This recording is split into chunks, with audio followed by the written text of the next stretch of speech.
give my food to eat. And what sort of varieties of grapes are you running? Yeah, look, we've got a few on the property. We've got mainly majority of Pinot Noir, Shiraz, and Chardonnay. Okay. Then I've also got some Viognier, Sauvignon Blanc, and some Merlot. Oh, so you do it all? Yeah, got a bit of a mixed bag, but the last three varieties, the Viognier, Sauvignon Blanc, and Merlot, I've only got like an acre and a half of each of those. Right. And between the other 24 acres is mainly Shiraz, Pinot, and Chardonnay. And where did you sort of get the bug for winemaking, Anthony? Mate, I'm actually a chef by trade. Oh, there you go. There you go. And I decided that being a slave to the burner was great, and I loved it, but it was time for a change. Yeah. Right. So this is the top of the vineyard. This is the best view on the property. That's beautiful, isn't it? Geelong has a reputation for great Pinot Noir and Chardonnay. Okay. Right. Which that I don't actually question, but I really think now, the last few years, particularly with the hot years we've had, Geelong Shiraz is really going to be a superstar. Okay. I think also people's appreciation of cool climate Shiraz and understanding what cool climate Shiraz is, because it's completely different kettle of fish to the northeastern Victoria and the South Australian Barossa jam. So it is now that the public and have got a handle on cool climate Shiraz. I think Shiraz as a whole in the Geelong region, we do a far greater consistency of Shiraz than we do Pinot Noir and Chardonnay. Right. But there is exceptional Pinot Noir, exceptional Chardonnay, but as a region I think Geelong, in the warmer years that we've had the last 10 years, has been our strongest variety. So these 30 acres of vines are pruned by hand. Well, it's part of Anthony's natural winemaking practices to keep the vineyard as natural as possible. So sheep graze in the winter months to keep the weeds down, and the cane is recycled back into the earth, returning all its nutrients. So not overworking the land gives the grapes time to grow naturally. Each bunch, theoretically, should throw 2 bunches per shoot. Oh, really? Yeah. So the idea is to prune to a crop level, and I sort of know if I leave 26 buds to 28 buds per vine, that I should get about 2 to 2.5 kilo of fruit per vine. Per vine. Yeah. And 30 acres of vine, that's a lot of wine.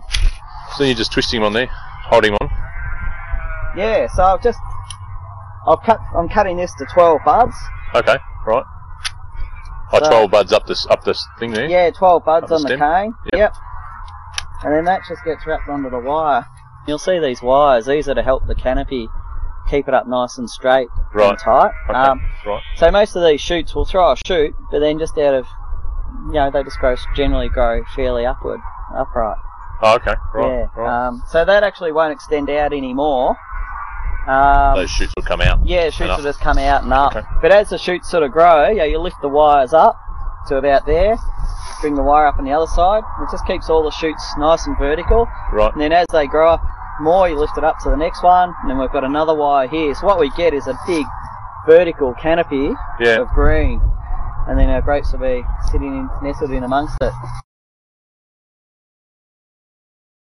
All grapes will at some stage definitely go through this crusher to stemmer. Okay. Yep. And others will just go straight to the press. And this just feeds them into this cage.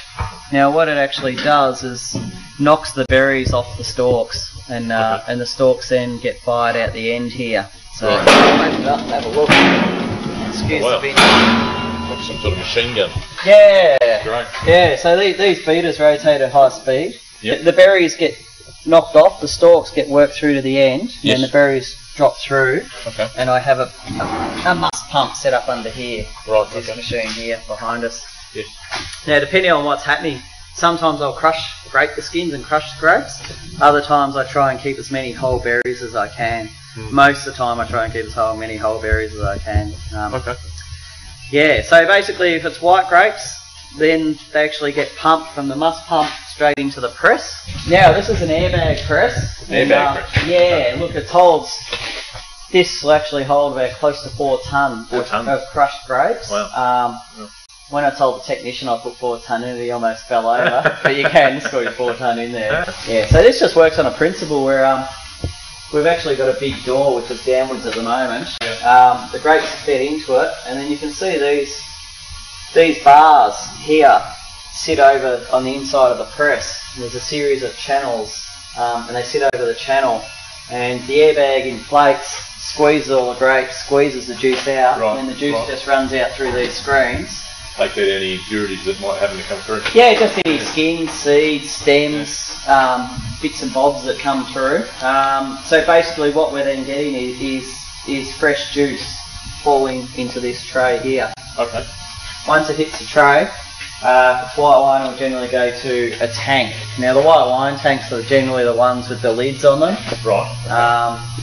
These to my right here are red wine fermenters. And most of the other tanks are for white wine. So I'm pretty minimal with my winemaking. You know, I think it starts out in the vineyard. You know, if you've got really good grapes out there and a good vineyard site, you shouldn't need to do anything in here with it. You know, sometimes you might get a batch of substandard grapes, and there's tricks and you know, techniques that I can employ to potentially improve it or mask some of the faults that have come in from the vineyard. But if you've got good viticulture and good grapes, there's no need to use those. You just let the grapes do their thing.